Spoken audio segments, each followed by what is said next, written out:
said at the beginning, or paraphrase, live every day like it's your last. Pretty good cliche to take out of these readings, I guess.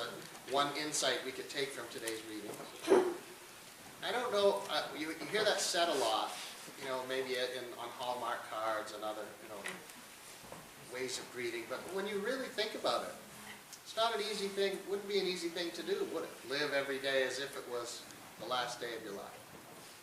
I was listening to a comedian the other day, and she was saying, I really try and take that to heart. I really try and live that way. But it's really hard. It's really uncomfortable. She said, especially for my family, they really hate it when I call them every day and say, goodbye, goodbye. Thought we needed a little levity to break the sort of heaviness of Daniel, the book of Daniel and the gospel. We're presented again with these readings at the end of the liturgical year that talk about the end of the world. And they're never easy to hear. I'll tell you from experience, they're not easy to preach about. They're part of a genre called apocalyptic writing. Even this portion of Mark's gospel with Jesus' words, it's called apocalyptic writing. The whole book of Daniel is an apocalyptic book. Now, when we think of that word now as it's in use in our time, in our society, we think of the apocalypse. Maybe we think of the movie Apocalypse Now, and it's all doom and ending and crisis and sort of what's being described. But if you go back, I love to figure out where words came from. And if you go back to the Greek word apocalypsis, which apocalyptic and apocalypse comes from, apocalypsis means revelation. It doesn't have really anything to do with doom and gloom and the end of the world. It means revelation, which is an interesting way to think of the end of the world. And it's an interesting way to look at these readings, because both of these readings from the book of Daniel and this section we have from Mark's Gospel from the 13th chapter, they're trying to reveal something to us. And they're trying to reveal something to us about an event that, is really shrouded in mystery and in shadow, and it's unforeseen. Even in a sense, it's unknowable. Jesus tells us only the Father knows.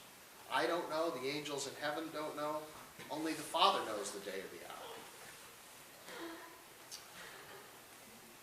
So it's hard to reveal something about that. Now we know through living our lives that a lot of people claim to have some knowledge of the end of the world.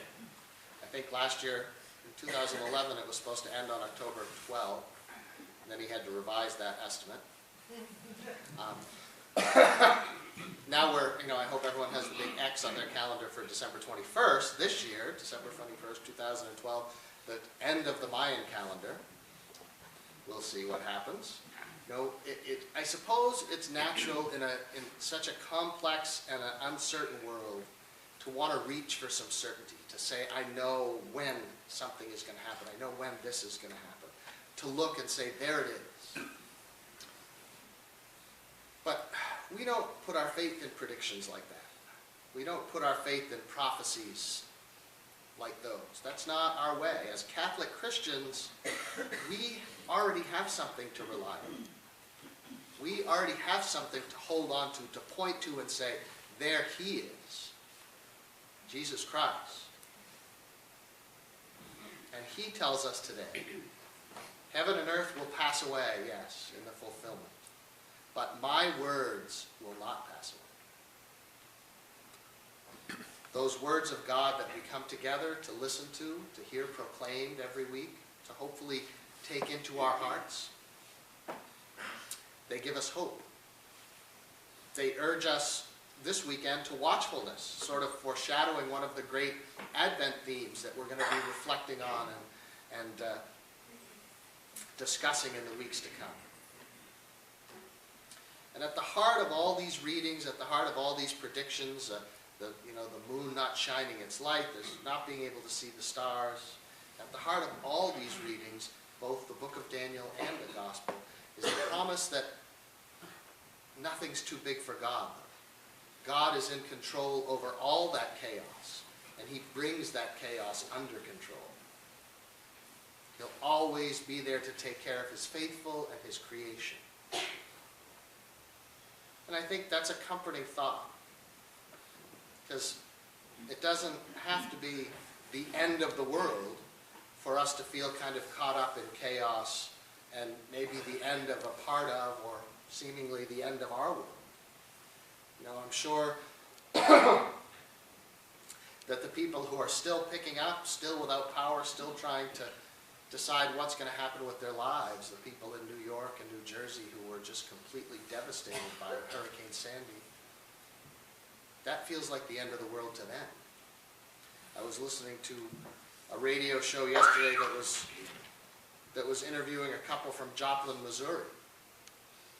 Now, I don't know, it doesn't come right to our mind, but because it was 18 months ago that hurricane almost destroyed that small city. They're just laying a foundation to build a new home 18 months later. It certainly felt like the end of the world to them. This couple hid in their bathroom under a mattress, and when they pulled the mattress aside and opened the bathroom door, that was the only room standing. Their house was gone around them. It would feel like the end of the world, wouldn't it? People in need of food, people in need of shelter, the homeless, people that are experiencing famine and war. It doesn't have to be close to home like New York or Missouri. All these people must feel at times, is this the end? Is this, you know, if not the end of the world, it certainly feels like the end of my world. And that's when they need Christ's words, those words that will not pass away. And we need to take them to heart so we can work for the fulfillment of his kingdom on earth by being there to help and serve those in need, the poor, the sick, those affected by natural disasters and man-made disasters, the disasters of war and persecution. Because each act of love and of service inspired by our faith is an example of Jesus' words, continuing to live, not passing away, but continuing to have great meaning and impact and purpose in our world. I don't like to think of the end of the world, because I believe that God has a plan, and that plan will be fulfilled. Now, if you want to talk about it will be the end of something, but it's more a fulfillment of God's plan when I think of what the end times will be like. Now, I try not to think about it too much because I believe Jesus. We're never going to know the time or the hour. My personal world is probably going to end long before the world ends and God's plan is fulfilled. But I can hold on to that vision of fulfillment. We can hold on to that vision of fulfillment and work towards that. We need to engage in the life of our world and in the lives of those who live in it, especially the ones who are in need.